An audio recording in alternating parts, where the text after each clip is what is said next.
Hello and welcome to today's review. First in what I'm calling Monteverde Mania March, where I'm reviewing just Monteverde inks. And the first one I'm looking at today is Olivine, which is part of the Gemstone collection, a series of inks sort of coloured, well, designed to show certain, sort of gemstone colours. Olivine is beautiful. It's a beautiful sort of earthy green and a colour that I'm very, very fond of across a range of different inks.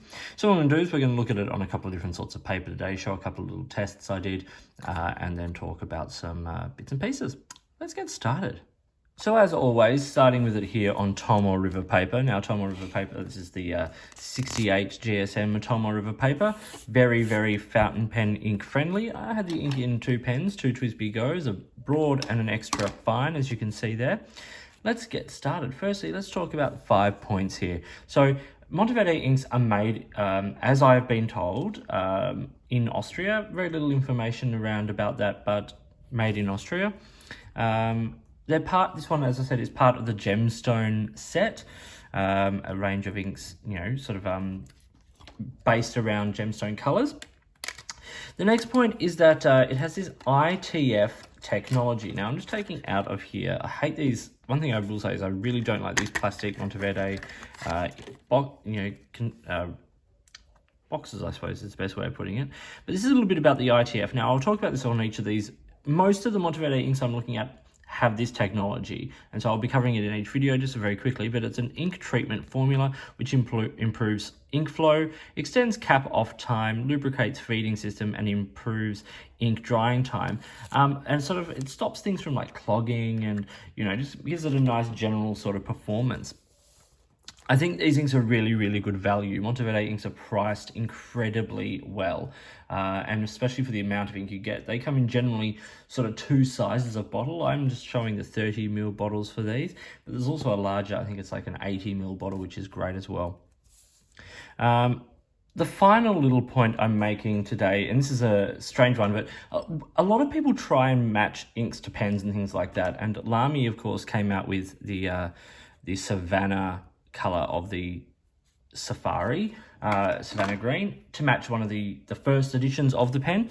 And I think it's actually a really good match for that pen, particularly some of that lighter shading, as you can see there. Let's pull up the coloring card again. You can see it's a really solid match. I think it's nice. I generally tend to try and match pens if I'm going to match them with a slightly darker ink than the pen color where I can, and so this is a good match. Let's talk about the performance now. I've said it's got decent saturation. As you can see from the swab there, there's a bit of shading happening, but generally speaking, it's a very nicely saturated ink. I said it's got excellent flow, part of that ITF technology there. Low water resistance. You can see it's left a tiny bit around, but not a whole lot, and that's, I just drew a triangle and then sort of moved it around a little bit with the water brush pen just to see sort of what happens. That is kind of what you get. It moves around a little bit. It's not super water resistant, and there's no cleaning issues. In terms of dry time quickly, that was after 2 seconds and that was after 20 seconds. So dry time is fair. On Tomoe River, that's kind of average, I would imagine.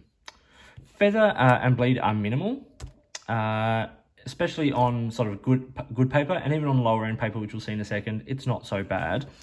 Shading in wetter pens is great.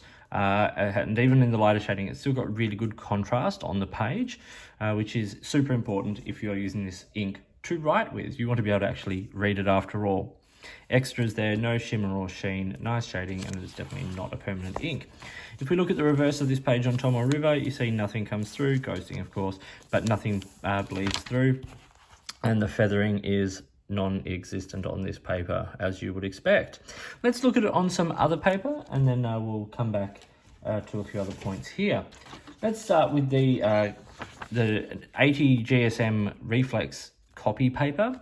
You can see here it holds together okay. There's not heaps of feathering. It's kind of, in comparison to a couple of these other inks there, You can see it actually holds up fairly well.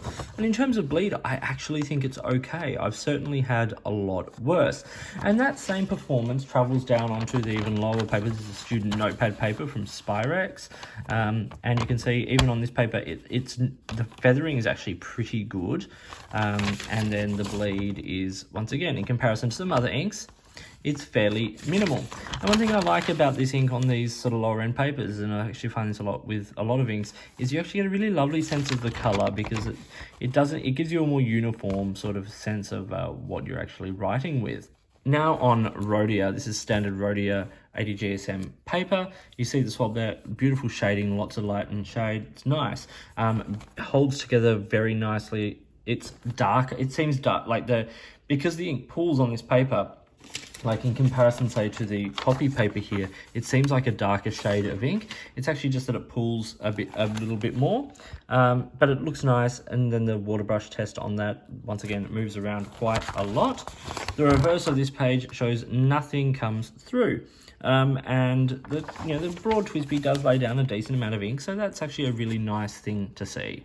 Here we have the chromatography of this ink, and you can see there's some depth in there, which gives it that earthy kind of quality. You get some little browns and some darker greens, and a nice bright blue at the top there, which obviously brings out the green in this ink. And if we look at, once again, I'll bring up that colouring card there, you see there's lots of depth. In the lighter shading, you see those hints of the browns and the earthy qualities. I'm going to show you colour comparisons on colouring cards, and two inks I brought up are lesser known inks, but I think you have a good sense of where it sits. This is Eucalyptus Leaf from Robert Oster, another sort of very earthy leaf kind of green. A little less yellow than Olivine, which I think is nice. And then I brought up Peter Moss from Ferris Wheel Press, which is an ink that I've really enjoyed recently. You can see there that it's a lot darker. The shading is a lot richer. And in the lighter shading, you get sort of a similar kind of thing, but I think the Olivine has just a much deeper green built into it. So let's talk about the price. I priced the 30ml bottles only because they are sort of more readily available. It's a nice sort of solid glass bottle, plastic cap, all those kinds of things. In the US, it retails for about $10 a bottle, and in Australia, about $12.95. This is one of those rare cases where the pricing is actually fairly consistent in terms of the conversion. So I think it's good value, 30ml for $10 a bottle. The score I've given this is 4.5. This is a very nice ink. I've said it's excellent ink with great color and performance. Yeah, it performs well. The only thing really is that if you're a person who likes sheening inks, this isn't going to be a big sheener for you. And also, it's not water resistant. So if that is something you need in an ink, this isn't an ink that you are going to be looking for. I don't know terribly many greens in this color family that have high water resistance, but this is definitely not one of them. But 4 out of 5 for this ink, because I think it is a beautiful, beautiful shade of green. I think as you saw on all the other kinds of paper, it performs well. It's got good depth, good shading, low feathering, low bleed, all that kind of stuff, and also excellent value, which is a big, big plus. So this was the first of my month of Monteverde reviews. I hope you found this video interesting and useful. If you did, give it a thumbs up and subscribe to the channel. Hit the notifications button if you want to stay up to date with the videos that I produce, and please feel free to get in touch if you've got products you think I should be looking at, or if there's a way you'd like to support the channel by sponsoring a review or providing an item for review. A big thank you to Monteverde and their sort of affiliates here in Australia for supporting my channel with this month of reviews. A few of these inks have been provided, not this particular one, but a few of the inks that I'm showing this month have been provided for this series, so a big thank you to them. Thank you for watching, and until next time, enjoy your inks, enjoy writing, and I'll talk to you soon.